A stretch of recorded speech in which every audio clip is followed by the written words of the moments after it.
안녕하세요. 이 영상은 천안두정고등학교 2학년 윤리사상 선택반 학생들을 위한 지필고사 안내 영상입니다.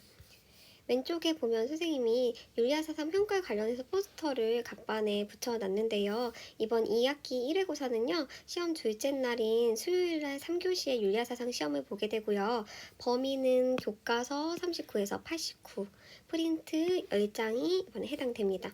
특히 교과서 부분은 이 50페이지를 다 보면 좋겠지만 선생님이 특별히 시험 공부할 때 봐야 될 페이지를 오늘 안내를 해줄 거예요. 그래서 공부할 때 참고해서 공부했으면 좋겠어요.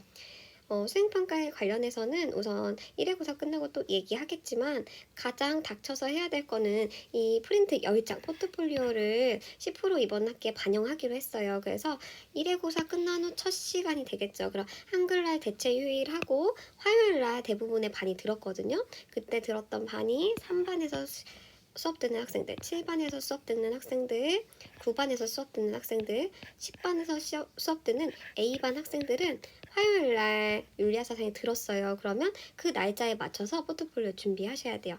단 10반에서 수업 듣는 B반 학생들은 수요일날 윤리사상에 들었으니까 이 수업 시간에 맞춰서 포트폴리오 검사할 거 제출해야겠다라고 생각하고 미리 다 준비해 놓으셔야 돼요. 자, 이번 시험 범위 볼게요. 시험 범위 보면 한마디로 표현하면 동양윤리 사상이에요. 우리 1학기 때는 서양윤리에 대해서 계속 배웠죠. 그래서 동양윤리의 뿌리가 되는 세 가지 사상, 유불도를 우리가 시험을 보게 될 거고요. 그 중에서도 유교는 우리 1학기 때 시험 범위에 공자, 맹자, 순자가 들어갔었어요. 그래서 극이 제외하고 그 후에 송나라부터의 유교인 성리학부터 해서 우리 한국 유교에 해당하는 이황이 정약용까지, 그리고 도가사상인 노장사상 두 개 배울 거고요.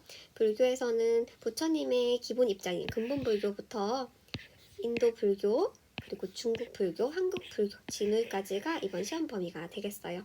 오늘 이 영상에서 선생님이 최대한 전체 흐름하고 중요한 포인트를 짚어주려고 하는데요. 아무리 선생님이 꼼꼼하게 하려고 해도 사실 너무 영상이 길어지면 안 되고 또 모든 걸 설명할 수 없기 때문에 빠지는 부분이 분명 있을 거예요. 그래서 여러분들은 오늘 이 영상으로 대략적인 흐름만 잡고 실제 공부는 이 프린트 10장 그리고 동시에 그와 해당되는 교과서 페이지 선생님이 오늘 안내할 거거든요. 이 두 개를 성실하게 잘 봐야만 고득점을 할 수 있겠죠. 자, 그런 기본 생각을 가지고 오늘 유교부터 한번 볼 건데요. 유교 보기 전에 이거 선생님 다시 한번 사실 학생들마다 잘 사용하는 학생들도 있는데 이 QR이 뭔지 아직도 의미를 모르는 학생들이 있더라고요. 그래서 선생님 프린트 내보낼 때마다 여기 항상 있어요. 여기 항상 있는데 지금도 1학기 QR을 찍어서 들어간 학생들이 있는데 2학기에는 페이지가 또 달라졌어요. 그래서 이 교과서 프린트에 있는 QR을 찍거나 아니면 선생님이 여기 평가 안내라고 한 데에도 학습 자료실 QR이 있죠. 이거 찍고 들어가면 어떤 화면이 나오냐면 이런 노션 화면이 나와요. 그래서 우리 윤리사상 페이지가 나오는데 우리 쭉 진도에 따라서 프린트 다시 뽑을 수도 있고 프린트의 정답지도 다 나와 있어요. 그리고 우리 활동했던 곳 여기 다 나와 있으니까요. 복습하고 싶으면 여기 학습 자료나 여기 관련 영상 클릭해서 보면서 꼭 스스로 자기 주도적 학습 하실 때 사용하길 바랍니다. 그럼 유교부터 흐름 정리할게요. 유교의 흐름 보면 유교는 우선은 중국에서 생긴 사상이죠. 그래서 춘추 전국시대에 공맹 순자 때의 유교를 선진유교라고 했고 이거 1학기 때 배운 내용이에요. 그 뒤에 진나라 때 통일 완조를 이루면서 진나라는 법가를 채택하면서 유교를 탄압했어요. 그래서 분서, 경전을 불태우고 갱유, 유학자들을 생매장시키는 그런 사건이 일어나서 이때는 그럼 유교가 하락했겠어요? 아니면은 흥했겠어요? 그렇죠. 이때는 분서갱유 사건을 비롯해서 굉장히 유교가 이렇게 침체되는 그런 시기였고요. 그러다 나중에 한나라 때 돼서는 다시 그 유교를 부활시키고 싶어 그리워하면서 흩어진 경전을 모아서 주석을 달고 그것에 뜻풀이를 하는 경학과 홍고학이 굉장히 발달했어요. 그러면서 어떤 비판이 가세하게 되냐, 도가와 불교에서 그전에도 그랬지만 니네 이거 철학 사상이라고 할 수 있어? 근데 그전에 공자맹자 순자 때도 뭐 착하게 살아라 이런 말만 하더니 지금도 니네 경전 해석이나 하고 있잖아. 모름지기 철학이라는 것은 우주와 세상과 삶과 죽음에 대한 통찰이 있어야 되는데 니네 그거 부족해 라는 비판을 받게 돼요. 그것을 수용하면서 유교에서도 이런 우주론이라든지 세계론이라든지 하는 이론들이 많이 생겨났고 그것을 하나로 집대성해서 체계한 사람이 바로 주자예요. 이 송나라의 주자가 여러 사상, 여러 유교들을 집대성해서 새롭게 만든 유학이 바로 성리학이고요. 우리는 이 성리학에서부터 이번 시험 범위이기 때문에 성리학부터 한번 볼게요. 선생님이 이렇게 노트 정리를 해놨는데요. 먼저 왼쪽에 있는 성리학부터 봅시다. 성리학은 송나라 때 생긴 유학으로서 기본 입장은 본성이 곧 이치이다. 인간의 본성 안에 이치, 도덕성의 근거가 있다라는 입장이요. 인간을 성선하게 봤어요. 이 이치는 무엇을 돌아가게 하는 원리이자 도덕 원칙인데요. 이건 어디서 났냐면 하늘이 인간에게 이 이치를 부여했어요. 맹자, 계승이죠. 그래서 이런 기본 입장을 가지고 우주론을 말한 게 이기론, 사람의 마음에 대해서 말한 게 심성론, 그럼 우리가 어떻게 착하게 살지에 대해서 말한 게 수양론이에요. 순서대로 볼게요. 이기론은 성리학이 우주를 설명하는 이론이에요. 그래서 우주 만물은 무엇이든지 간에 이 플러스 기로 구성되어 있다고 설명하고 있어요. 이때 이는 원리예요. 도덕 법칙이자 원리인데 너 이치에 맞게 행동해 할 때 이 이예요. 너의 원리를 이라고 하고 이 이는 원리이기 때문에 형체도 없고 운동성도 없어요. 그런데 이렇게 형체도 없고 운동성도 없으면 드러날 수가 없겠죠. 그래서 만물이 드러나려면 재료가 필요한데 그 재료를 기라고 해요. 그래서 이 기는 반대로 형체도 있고 운동성도 있어요. 예를 들어서 여기 컴퓨터가 있는데요. 이 컴퓨터가 막 돌아가죠. 이 컴퓨터를 돌아가게 하는 원리를 우리는 보통 뭐라고 하죠? 그렇죠. 소프트웨어라고 하죠. 소프트웨어가 있어야 그 운영체제로 우리가 돌아가죠. 컴퓨터가. 이것을 E라고 할 수 있겠어요. E라고 할 수 있겠어요. 소프트웨어를. 그런데 이 소프트웨어만 있다고 해서 그 컴퓨터라고 부를 수 있어요? 그렇지 않죠. 그 소프트웨어가 드러난 재료가 필요하죠. 그것을 우리는 보통 하드웨어라고 하죠. 이 하드웨어가 그러면 뭐가 되겠어요? 기가 되겠죠. 그래서 이 두 가지를 보면 항상 이 플러스 기, 소프트웨어와 하드웨어가 함께 있었을 때 우리는 그것을 컴퓨터라고 한다. 그래서 이 기론에서 이와 기의 차이와 그것이 항상 같이 있어야 된다는 것을 이해하셔야 돼요. 이 두 가지의 관계는 오묘한데요. 그것을 5글자로 표현한 게 이기불상작, 이기불상리예요. 선생님이 이기를 표현할 때 서로 되게 다른데 항상 붙어 다니는 친구라고 설명했었어요. 그래서 이는 원리이고 기는 형체가 있는 재료인데 이것은 너무나 개념이 달라서 둘이 같다고 말할 수는 없어요. 그래서 잡학사전 할 때 잡탕밥 할 때 그 잡이라고 해서 서로 섞일 수는 없어요. 개념적으로는 소프트웨어랑 하드웨어는 분명히 다르죠. 섞일 수 없지만 그렇지만 이 두 개가 언제나 함께 있어야 컴퓨터가 되는 것처럼 실제적으로 이와 기는 불상리 이별할 수 없어요. 이별하드의 이예요. 그래서 이별할 수 없다는 불상리의 관계이다. 그래서 이와 기의 관계는 어때요 하면 걔네 오묘해 섞이지도 않고 흩어지지도 않아 라고 대답할 수 있겠어요. 이러한 이기론을 사람의 마음에 대입한 게 심성론인데요. 이 심성론은 4글자로 심통성정으로 얘기할 수 있어요. 마음은 통괄한다. 무엇을? 성과 정을. 성과 정이라는 게 마음 안에 있다는 건데 무슨 말이냐면 이 성은 본성을 얘기해요. 마음의 본체인데요. 아직 외물과 만나기 전에 마음의 상태를 성이라고 하고요. 이 성이 외물과 만나서 일어나는 감정을 정이라고 해요. 그래서 이 마음에도 우리 사람에도 이와 기가 있겠죠. 아까 만물에 이와 기가 있다고 했는데 사람에게 이는 뭘까요? 이는 우리를 돌아가게 하는 원리는 뭐야? 그 속에 있는 도덕 법칙, 정신 그런 게 이라고 할 수 있겠죠. 우리 마음속에 우리를 돌아가게 하는 도덕 법칙이 이라고 한다면 우리에게 기는 뭘까 얘들아? 그렇죠. 우리를 감싸고 있는 이 육체. 이게 머리고 이게 몸이에요. 알겠죠? 이게 기예요. 그래서 우리는 육체와 정신으로 구성되어 있는데요. 이 이는 어디서부터 받았어요? 그렇죠. 하늘로부터 받았어요. 우리는 하늘로부터 이 구름이 하늘이요. 이치를 부여받은 순선한 존재예요. 이때 부여받은 이치, 그 성을 뭐라고 하냐면 본연지성이라고 해요. 하늘로부터 부여받은 순선한 성을 본연지성이라고 하고요. 다른 말로 사덕이라고 하고 사덕의 구체적인 내용이 인은 예지라고 할 수 있어요. 근데 이것은 이치 그 자체죠. 이죠. 그래서 순선하지만 이 자체는 형태가 없기 때문에 우리 드러날 수 없죠. 그래서 이가 드러나려면 항상 뭐가 있어야 돼요? 그래요. 기가 있어야 되고 우리 사람에게 있어서 기는 육체예요. 그래서 이렇게 기지를 싸고 나타난 이를 우리는 기지지성이라고 해요. 그래서 기지지성의 뜻은 기를 타고 나타난 기를 겸한 본연지성이다 라고 해요. 그래서 우리는 하늘부터 성을 부여받는데 순수한 성 자체를 본연지성이라고 하고 현실적으로 육체를 찬 성을 기지지성이라고 한다. 성은 두 개가 아니라 성은 하나이고 다른 두 측면이다 라고 생각하면 되고 이걸 우리 교과서에서는 소금물로 비유했어요.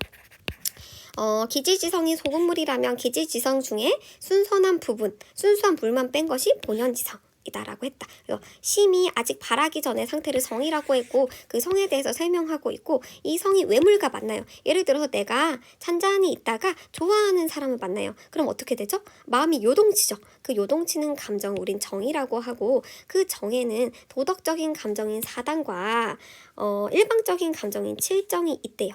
이 사단의 구체적인 내용은 누구를 보고 불쌍히 여기고 불의한 것을 보고 미워하고 사양하고 옳고 그름을 구별할 수 있는 어떤 마음이래요.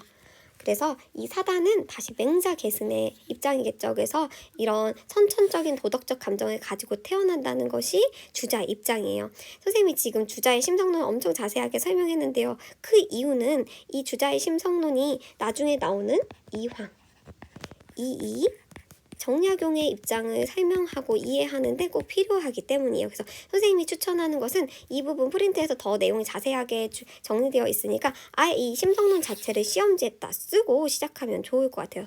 천리로부터 하늘로부터 천리를 부여받은 이 자체의 성을 본연지성이라고 하고 이것이 육체를 싼 것이 기지지성이다. 이 육체가 외물과 만나서 감정을 일으키면 정이 되고 그 감정에는 도덕적 감정인 사단과 일반적 감정인 칠정이 있다.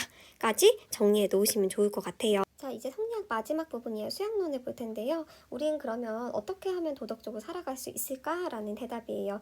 유교가 굉장히 여러 가지 흐름이 있다고 했잖아요. 아까 처음 봤을 때 처음 공맹순자의 선진유교도 있고 경학과 홍구학도 있고 성리학도 있고 그 다음에 나온 양명학도 있고 막 실학도 있고 이런데요. 이 유교들의 공통점은 도덕적 인간과 도덕적 사회를 지향했거든요. 그러면 도덕적으로 살려면 우리 어떻게 해야 될까? 수양론 마지막으로 보면요. 기본 입장은 존천리 거인력 보존하라. 하늘로부터 받은 천리를 보존하고 거인욕 우리의 인간의 욕심을 제거해라. 욕심을 부정적으로 봤죠. 나중에 정약용과 비교된 입장이에요. 욕심을 제거하고 천리를 보존하라고 얘기했고 이 부분은 양명학과 공통점이니까 체크해 둬야겠죠.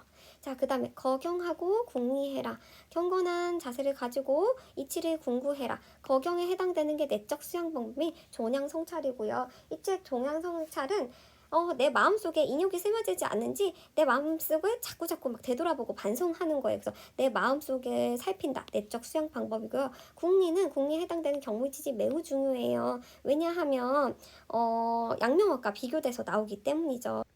경물치지를 설명하기 위해서 선생님 그림을 하나 불러왔는데요. 바로 이 이분수의 개념을 설명하려고 해요. 아까 만물은 이와 기로 구성되어 있다고 했잖아요. 이렇게 만물을 표현하는 사람 중에서도 성인이 있고 죄수가 있고 그리고 이게 지금 강아지인지 너구리인지 모르겠는데 이런 동물이 있고 식물이 있고 사물이 있잖아요. 이 모든 만물이 이와 기로 구성되어 있다는 게 성리학의 입장이잖아요. 이때 이는 하나의 이에서 이 일에서 너무 두껍네요. 이 하나의 일에서 분수처럼 퍼져서 이렇게 흩어져 나간대요. 하나에서 퍼져 나갔으니까 이 이는 결국 같은 거겠어요? 틀린 거겠어요? 같은 거겠죠. 그래서 이는 모두 똑같아요. 모두 똑같고 그럼 만물이 달라지는 이유는 결국 이것을 담는 그릇인 기가 달라서겠죠. 그래서 기의 청탁 수밥으로 기가 거치냐 흐리냐 탁하냐 똑같은 거네요. 막냐 매끄럽냐 이런 거에 따라서 서로 달라지지만 결국 같은 일을 부여받았어요. 그래서 그러면 이 이치라는 게 원리이자 도덕성이라고 했잖아요. 그러니까 주자 입장은 이 이치 도덕성이라는 게 인간의 마음속에만 있는 게 아니라 동물 안에도 이니에지가 식물 안에도 이니에지가 칠판 안에도 이니에지가 있을 수 있다. 다만 굉장히 탁한 기로 인해서 이 이니에지가 드러나지 않을 뿐이다. 그래서 사물 안에 있는 그 이치를 탐구하다 보면 어느 순간 활용관통하게 되어서 치지할 수 있게 된다라는 게 경무의 치지의 뜻이에요. 그래서 우리 그때 활동했을 때 우리 교실 안에 물건, 선풍기, 마스크, 슬리퍼, 뭐 시계 이런 데서 도덕성을 찾아봤잖아요. 그게 바로 주자가 한 경무의 치지예요. 그래서 내 마음속의 이치를 찾기 위해서 내 마음 밖에도 있는 이치를 탐구해 보는 것. 그게 경무의 치지인데요. 이게 왜 중요하냐면 양지에서 나중에 양령에서 보겠지만 양령학에서는 내 마음 밖에는 이치가 없어. 그렇지만 주자에선 지금 내 마음 밖에 이치가 있기 때문에 경무의 치지는 결국 외적 수양 방법이에요. 그래서 대표적인 게 그런 사물의 이치를 잘 정리해 놓은 책을 보는 것. 그런 것에서부터 시작해서 내가 수양을 할 수 있다는 게 주자의 입장이에요. 그래서 마지막 암과 행동에 관해서는 어떻게 말했냐면 먼저 알고 그 다음에 행동할 수 있다. 뭐가 빠졌냐면 지금 도덕적이에요. 도덕적으로 아는 것이 행동하는 것보다 먼저이다. 그래서 선우를 따지자면 아는 것이 먼저이고 그 다음에 알았다면 지와 행, 도덕적 안과 행이 항상 같이 나아가야 돼. 딴딴따단 하면서 같이 나란히 나아가야 된다. 행동을 할 때 먼저 알아야 하지만 알고 난 뒤에는 오히려 도덕적 실천이 가장 중요하다라는 것이 주자 입장이에요.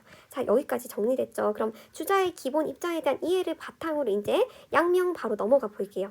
양명은 원래 사실은 굉장히 주자를 신봉하던 사람이었어요. 그래서 주자가 만물에 이치가 존재한다고 막 말했죠. 그래서 우주의 이치라는 것은 풀 한 폭이 나무 한 그루에도 들어있다는 주자의 가르침에 따라서 무식하게도 혼자 대나무 숲에 들어간 거예요. 내가 주자님의 말씀에 따라서 이 대나무 숲에서 대나무의 이치를 찾아볼 거야. 나는 경무이치지 해볼 거야 하고 들어갔는데 들어가면서 내가 이거 깨닫지 못하면 절대 안 나와야지 하고 들어갔는데 맨날 며칠을 대나무를 바라봐도 대나무 속에서 이치를 발견하지 못하고 결국에 병을 얻어서 나왔어요. 그러면서 왕수인이 한 말이 뭐냐면 내 마음 밖에는 어떠한 이치가 없다. 결국 모든 이치는 마음 밖에 있는 게 아니라 내 마음 속에 있다. 심이 곧 성이고 성이 곧 이치이다 라는 심증리석에 내세우면서 자신의 학파인 양명학을 세우게 돼요. 그래서 성리학을 계승하다가 성리학을 비판하면서 나온 유학이라고 할 수 있겠죠. 그래서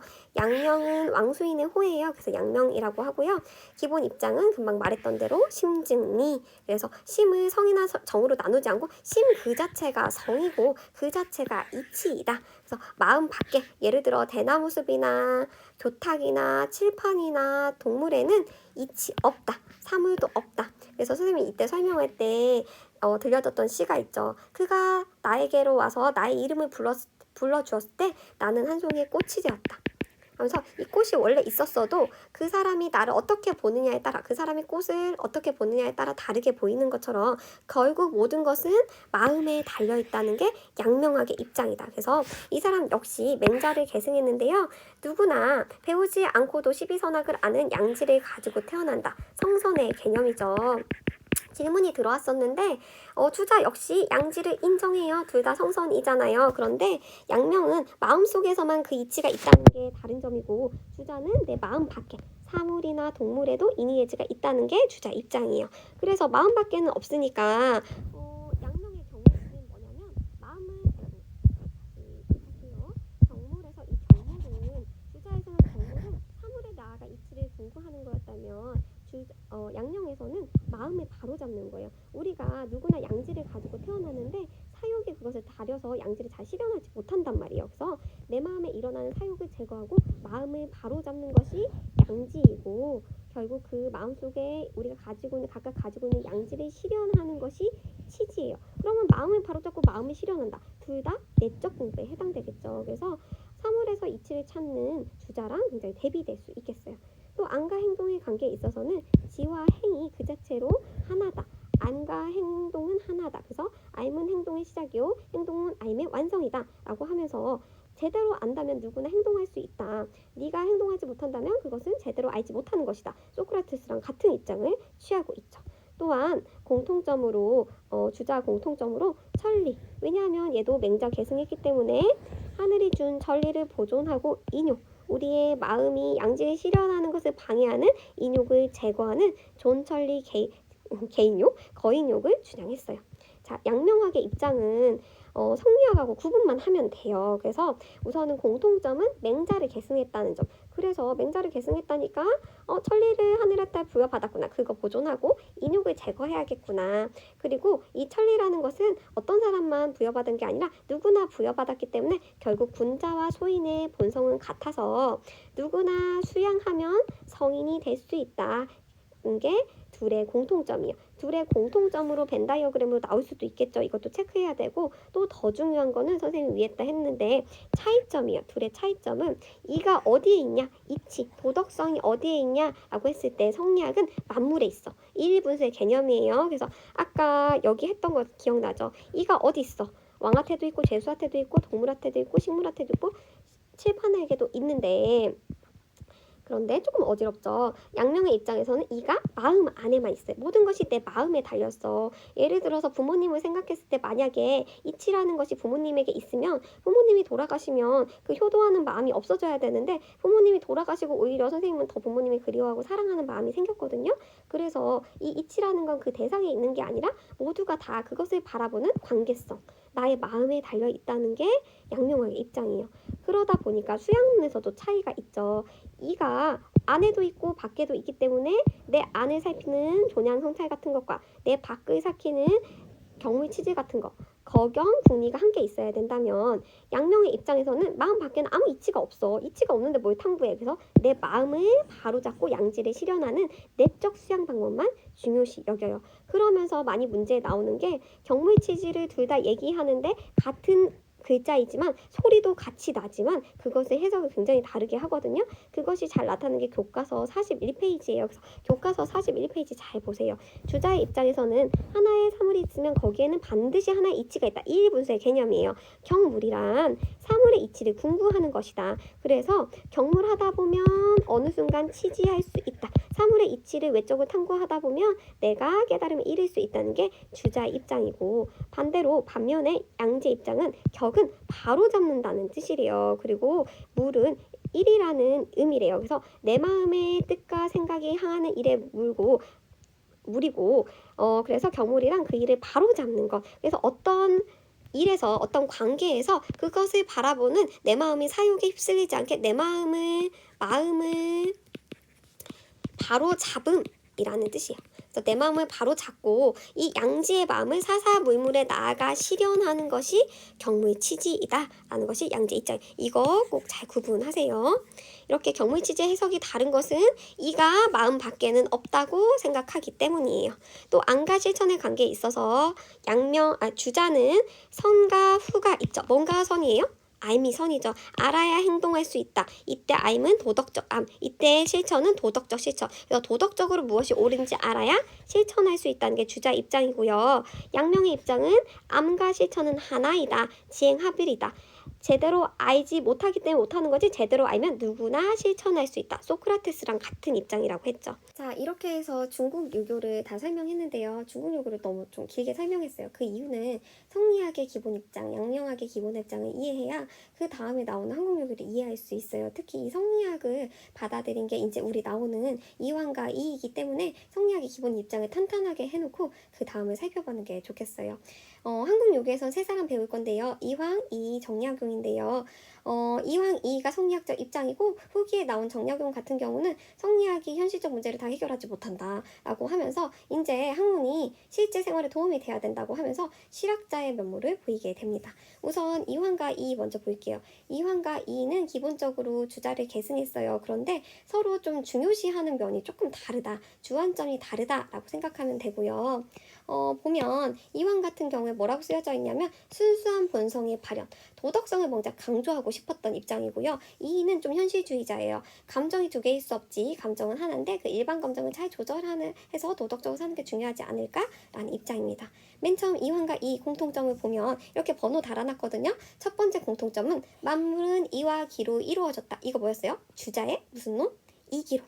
부자의 이기론을 계승해요. 그래서 이기불상이 이기불상적 계승하지만 그 중에서 이황은 이기불상잡을 좀 더 강조한 거예요. 이와 기가 항상 같이 있다는 것을 이해하면서도 서로가 너무 달라. 왜냐하면 이는 귀하고 기는 천하기 때문에 이가 귀하다는 걸 강조하고 싶은 것 같죠. 그러면서 이기는 둘 다 발할 수 있다. 이의 운동성을 인정해 버렸어요. 이 부분이 가장 포인트예요, 여러분.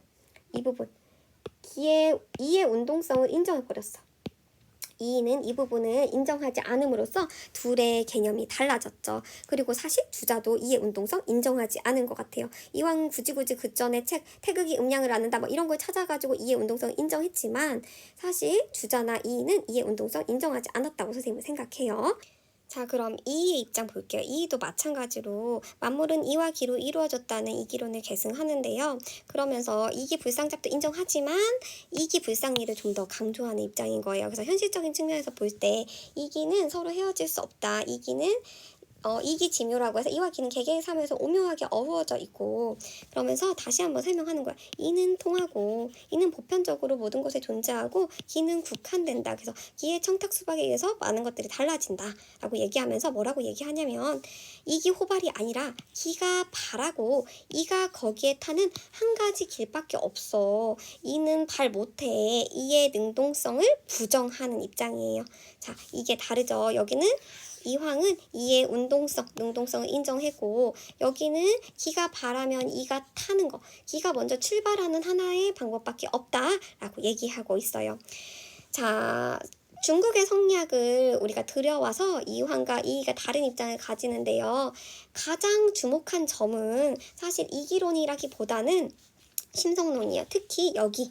감정이 어떻게 일어나는가, 인간의 감정에 대해서 생각했는데요. 이 감정은 이렇게 두 개로 집을 나눠서 사단과 칠정의 집을 나눈 사람이 이황이고 이 감정을 하나의 꾸러미로 봐서 그 중에서 칠정 중에서 선한 부분이 사단이라고 보는 사람이 이이거든요. 그거 한번 설명해 볼게요. 자, 우선 심성론을 봤을 때 공통점은 이거예요. 마음은 성과 정을 통괄한다. 심통성정 이거 가져와요. 그런데 이 정을 해석하는 데 있어서 둘이 이제 갈리게 되는 거예요. 먼저 이황은 사단과 칠정 이렇게 집을 나눠놨어요. 그래서 사단은 이가 발해요. 이가 발하는 거 인정해버렸네. 이가 출발한다 그냥 해석하세요. 이가 출발하고 기가 거기에 따른다. 그래서 선생님 그림 못 그리지만 말을 끄는 거에 비유했죠. 이가 사람이에요. 이가 먼저 출발하고 이게 말이야 얘들아. 쥐가 아니란다. 말이란다. 말이 거기에 따르는 한 가지 길이 있는데 그것은 사단이다. 그리고 사람이 말을 잘 끌기 때문에 이것은 순선하다라고 얘기했고 반대로 기가 발할 수도 있는데 기가 발한다는 것은 말을 다시 한번 그려야겠네요. 말이 먼저 출발하고 사람이 거기에 타는 기발 이승이다. 이때 애들아 봐봐.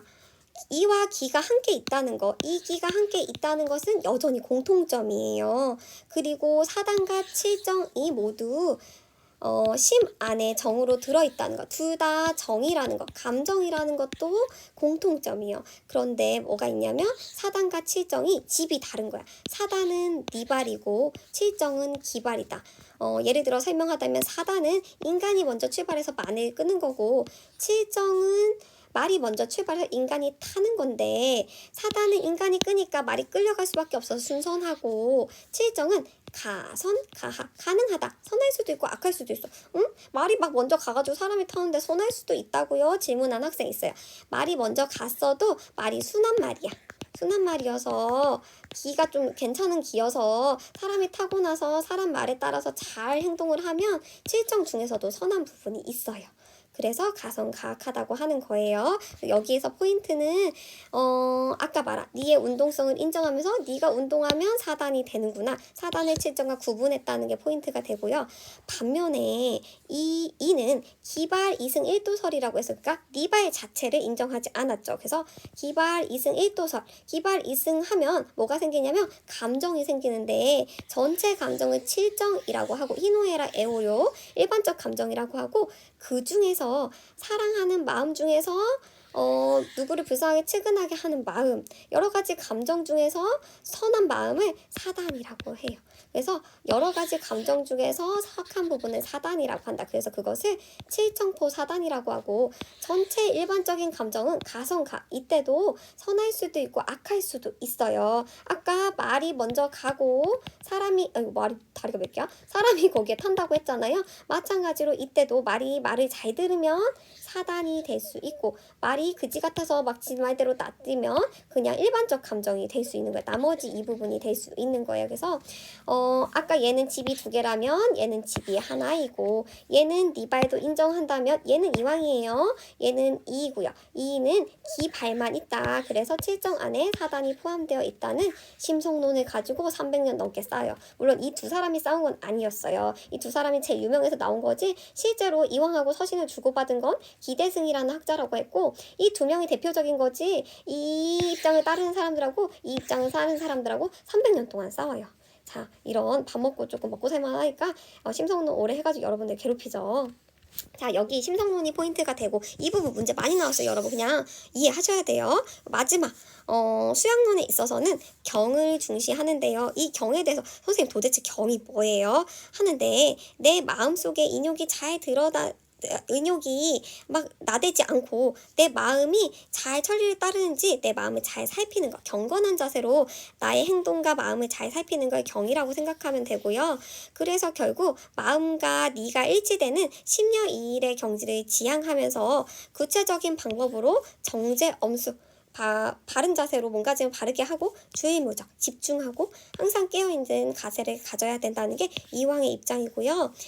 이는 경을 중시해요. 얘도.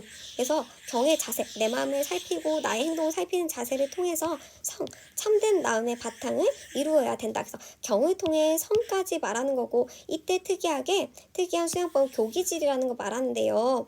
아까 이는 이통기구 강조한다고 했잖아요. 결국 이는 똑같은데 우리가 이렇게 차이가 있는 것은 주자가 얘기했다시피 기가 국한되기 때문에, 기가 사람마다 다르기 때문에, 그렇기 때문에 우리가 원래의 천리를 잘 드러내려면 나쁜 기질을 교정할 때, 이빨 교정할 때 교정해서 천리를 잘 드러나게 해야 된다. 그래서 일반적 감정인 칠정을 잘 조절해서 사단으로 가게 해야 된다라는 것이 이의 입장이에요. 그럼 이제 이해 가죠. 다 듣고 나서 보면, 이왕은 순수한 본성의 발현, 사단을 따로 분리해서 생각한 것을 강조했고, 이는 일반 감정의 조절. 감정은 사단, 칠정 두 가지 아니야. 너 무슨 다중인격이냐? 하나의 감정, 칠정 속에 사단이 선한 부분인데, 이 감정을 잘 조절해서, 예를 들어서 교기질에서 사단을 늘려가는 것, 이것이 이왕 수양론의 목표라고 할 수 있겠어요. 자, 이왕과 이는 이렇게 공통점과 차이점들 잘 복습해야겠어요. 자, 이렇게 기나긴 싸움을 뒤로하고 이제 더 이상 싸우지 마. 이제 학문은 더 이상 이렇게 탁상공론이 아니라 현실 문제에 도움을 줘야 돼 하면서 2차례의 외란을 겪고 나서 나온 사상가가 이 실학자 정약용이에요. 정약용이 많은 발명품도 만들고 사회개혁 사상도 내놨지만, 우리 윤리 시간에는 그가 인간을 어떤 존재로 바라봤는지를 중점적으로 설명을 할 거고요. 정약용이 살았던 시대는 조선시대 후대예요. 그래서 정약용은 누구랑 비교해서 많이 나오냐면 성리학과 비교해서 많이 나와요. 그래서 주자랑 비교되기도 하고 이황이나 이이랑 비교되기도 하니까요. 어떤 점이 다른지를 주안점을 보고 보는 게 가장 좋을 것 같아요.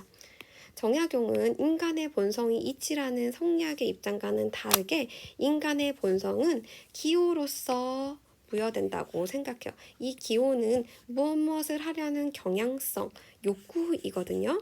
그래서 그 전에 성리학들이 욕구를 제거해야 되는, 인욕해야 되는 부정적 대상으로 봤다면, 정약용은 이 인간의 욕구를 우리가 생존과 도덕적 삶을 위해서 꼭 필요한 원동력, 추진력이라고 생각했어요. 그래서 우리가 기호로 성을 부여받는데 그 기호에는 2가지 기호가 있대요. 동물도 가지고 있는 몸의 기호인 형구의 기호. 우리 편안한 곳이 있으면 눕고 싶고 맛있는 것이 있으면 먹고 싶고 하는 게 이 형구의 기호에 해당되고요. 이것은 동물에도 있고 인간에게도 있는 기호예요. 반면 인간만이 가지고 있는 기호를 영지의 기호. 선생님이 영지버섯 비싸서 인간밖에 못 먹어 이렇게 외우라고 했죠. 영지의 기호라고 하는데요. 이 인간은 아니라 영지의 기호는 선을 좋아하고 악을 미워하는 인간만이 가지고 있는 도덕적 기호예요.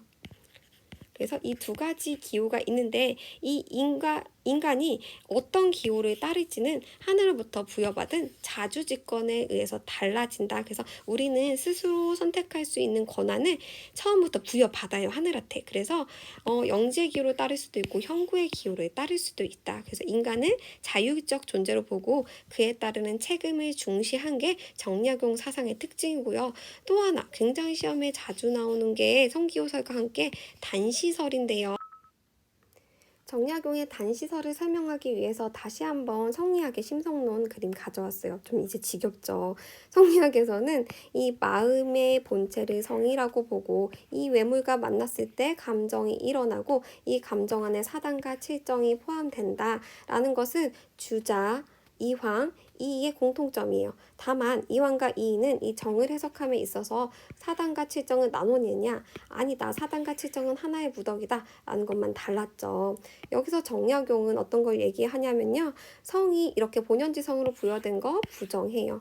아까 말했죠. 성은 어떠한 경향성, 그러니까 기호로 부여된다. 라고 했어요. 그래서 우리가 무엇을 선택하느냐에 따라 달라진다. 그래서 정약용은 이 성이 천리로부터 아예 사덕으로 부여된다는 것을 반대하면서 뭐라고 했냐면 사단, 우리가 누군가 우물에 빠질 것 같은 아이를 보고 측은해하는 마음, 불의를 보고 미워하는 마음, 사양하려는 마음, 옳고 그름을 가리려는 마음은 도덕적인 선천적 감정인 것을 인정하거든요. 이것을 인정하는데 이것은 주자처럼 사덕이 있다는 단서로서가 아니라 이 사단이 시작이 되어서 이것을 도덕적으로 실천하면 사덕이 된다. 그래서 사단은 사덕의 시작이다라는 단시설을 내세우게 되세요. 그래서 주자의 입장이 사단이 있는 걸 보니 어린아이가 물에 빠지는 거 보고 측은해하는 마음이 있는 거 보니 우리 마음의 씨앗에 인이라는 게 있구나 라고 증거로 삼았다면 실마리로 삼았다면 정약용은 우물에 빠지려는 어린아이를 보고 측은해해 그거 자체는 도덕적 감정으로 선천인데 결국 이게 도덕적으로 되려면 그 어린아이한테 달려가서 그 어린아이를 구해야 돼. 그래서 이 측은의 마음을 도덕적으로 실천해야지만 이게 인이 되고 저기 멀리서 보니까 힘이 약한 사람을 강한 사람이 때린다. 불의를 보고 화가 나서 참는 게 아니라 가서 그 사람한테 그러지 마세요. 경찰에 신고하겠어요. 라고 도덕적 실천을 해야 그래야 의로운 행동, 의가 되고 사양하는 마음을 실천해야 예가 되고 옳고 그름을 잘 가려서 실천해야 지혜가 된다. 그래서 이 네 가지 사덕은 결국 사단이라는 선천적 감정을 어떻게 했을 때 실제로 실천했을 때 형성된다. 그래서 아까 다시 보면 여기 지우고 다시 보면 그 주자에 있어서는 사덕이 선천이었죠. 이게 하늘로부터 부여받은 거였지 얘들아. 주자에서 생각나죠? 그런데 그것이 아니라 정약용은 사단만 우리가 선천으로 가지고 이것을 실천했을 때 인이해지 사덕이 후천적으로 형성된다는 단시설. 사단이 모든 것의 사덕의 시작이라는 단시설을 내세웠다. 이해돼요? 그래서 사덕이 후천이냐 선천이냐에 따라서 단시설과 단서설이 구분돼요. 그러면 정약용의 입장은 여러분 이해했는지 볼까요? 사단은 선천이에요, 후천이에요? 사단. 정약용의 입장에서 사단. 도덕적 감정은 선천. 도덕적 감정. 사덕은 후천. 선천적 도덕적 감정을 도덕적으로 실천했을 때 생기는 게 사덕, 인의예지이다. 그래서 문제에서 측은지심을 도덕적으로 실천해야 인이 된다. 이렇게 얘기하면 정약용이라고 할 수 있겠죠. 이해돼요? 마지막 이제 수양론을 볼 건데 수양론과 같이 나오는 게 하늘에 대한 입장이에요. 정약용은 하늘을 어떻게 봤냐면 하늘에 있는 옥황상제처럼 봤어요. 그래서 인격적 존재라서 우리한테 성을 기호로서 주기도 하고 자주직권을 부여하는 존재이기도 하면서 우리를 하늘이 계속 감시해요. 그래서 인격적 존재라서 우리가 잘 되길 바래. 그래서 우리를 항상 감시하는 존재이기 때문에 정약용의 수양법은 독특하게 신독이라는 걸 예세운데요. 신독은 혼자 있을 때도 신중하게 한다. 우리 방 안에 있으면 우리가 조금 풀어지잖아요. 아무도 안 보면은 사실은 조금 편하게 행동할 수 있는데 정약용은 아무도 안 볼 때도 아무도 안 보는 게 아니라 이 하늘이 보고 계셔. 그러니까 혼자 있을 때도 나의 양심에 따라서 신중하게 행동해야 돼 라고 하는 수양법을 내세우고 또 그거와 마찬가지로 이황과 이처럼 그러면서 마음 자세를 몸의 자세를 바르게 하고 경건한 삶의 자세를 하는 것도 중요해 라고 해서 플러스 경도 강조해요. 그래서 이 세 명이 모두 경을 얘기하는구나. 자, 이렇게 해서 유교 부분 설명 끝났고요. 관련된 교과서 페이지는 교과서 39페이지부터 51페이지인데 이 유교 부분은 교과서 다 보세요. 그래서 이 한 13페이지 되죠? 이 부분에서 잘 읽혀지는지 모르는 부분 없는지 교과서 다 보고 특히 그 중에서 41페이지 생각실험실 이황과 이의 입장 그리고 50페이지 생각실험실 주희와 정약용 비교하는 문제예요. 이거는 꼭 잘 풀어보세요. 그래서 둘 사이의 공통점과 차이점 알아야겠죠. 이황과 이의 입장에서 이기의 운동성, 이황은 이도 운동하고 이의 운동성 인정하고 기도 인정하겠죠. 이는 아니다. 운동하고 있는 것은 기이고 운동성이 있는 것은 기이고 이는 기가 운동하는 근거이다. 라고 말할 테고요. 사단과 칠정, 이와 기는 어떤 관계인가? 라고 했을 때 이황은 사단은 이가 바라고 기가 그것을 따른 것이고 칠정은 기가 바라고 이가 그것을 탄 것이다 라고 말을 할 테고요. 반면에 그래서 이황은 이와 기가 모두 바랄 수 있기 때문에 사단과 칠정은 구분된다. 연원이 다르다라고 얘기한 반면에 이는 뭐라고 하겠어요? 사단과 칠정 모두 기가 바라고 이가 탄 거죠. 그래서 모두 기발 이승이다. 일도설이다. 두 가지가 모두 기가 바란 거기 때문에 사단과 칠정은 구분되는 게 아니라 칠정 안에 순선한 부분이 칠정 중에 순선한 부분이 사단이다. 그래서 기발 이승 일도설 그래서 칠정 보 사단 이런 식으로 정리해 놓으면 되겠죠. 그리고 이와 이항의 공통점을 보면 기본적으로 만물은 이와 기로 이루어졌다. 이 기론을 계승하고요. 그리고 두 번째 마음은 성과 정을 통괄한다. 심통성정, 심성론도 계승합니다. 그리고 그 마음에서 정을 얘기할 때는 좀 달라지죠. 세 번째 그리고 칠정은 둘 다 기발 이승이에요. 사단에 대해서는 다르게 얘기하지만 칠정에 대해서는 둘 다 기발 이승이라고 하고 둘 다 칠정에 대해서 가선각 선할 수도 있고 악할 수도 있다고 생각해요. 그리고 사단과 칠정은 모두 정의로 보는 것도 둘의 공통점이죠. 자, 이런 것도 정리해 놓으면 좋겠어요. 자, 그 다음 50페이지 이 주희와 정약용 비교예요.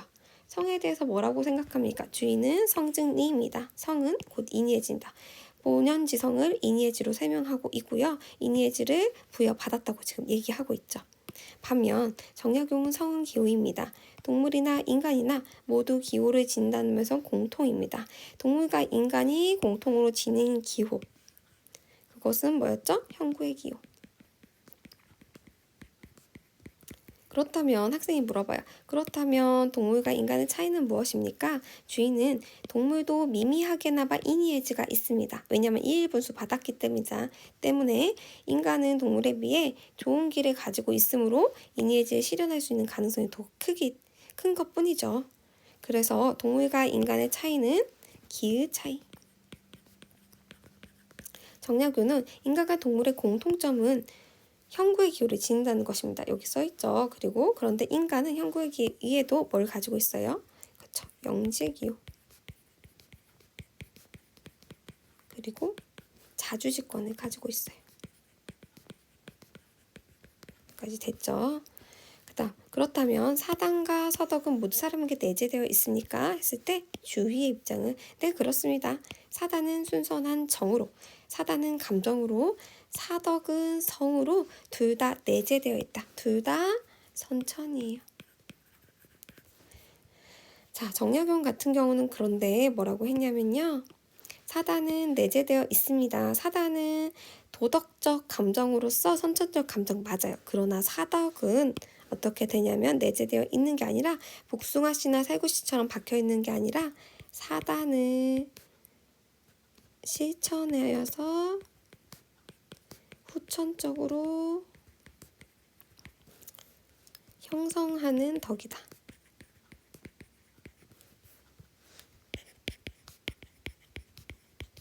그래서 이것은 뭐라고 하냐면 단시설이라고 한다. 사단이 사덕의 시작이다 라고 정리해 놓으면 되고요. 여기다 표 하나 또 넣어놨는데요. 프린트 8페이지에 다 정리했던 내용이에요. 그래서 성리학과 정약용 윤리사상 비교, 인간 본성에서 어떻게 다른지, 욕구를 어떻게 생각하는지, 하늘을 어떻게 생각하는지, 사덕에 대해서 어떻게 생각하는지 우리 다 프린트에 있는 내용이니까 이 부분 한 번 더 보면 좋겠어요. 자, 이렇게 해서 유교 끝났어요. 선생님이 40분짜리 강의에 사실은 도교랑 불교까지 넣으려고 했는데 여러 번 다시 찍어봤지만 역부족이어서 결국 여기서 유교까지만 하고 강의가 하나 더 올라가야 될 것 같아요. 그래서 여기까지 유교 정리하고 이어서 올라오는 영상에서 도교랑 불교까지 정리해 주시면 될 것 같아요. 여러분 시험 공부하느라 힘들 텐데 조금만 더 힘내세요.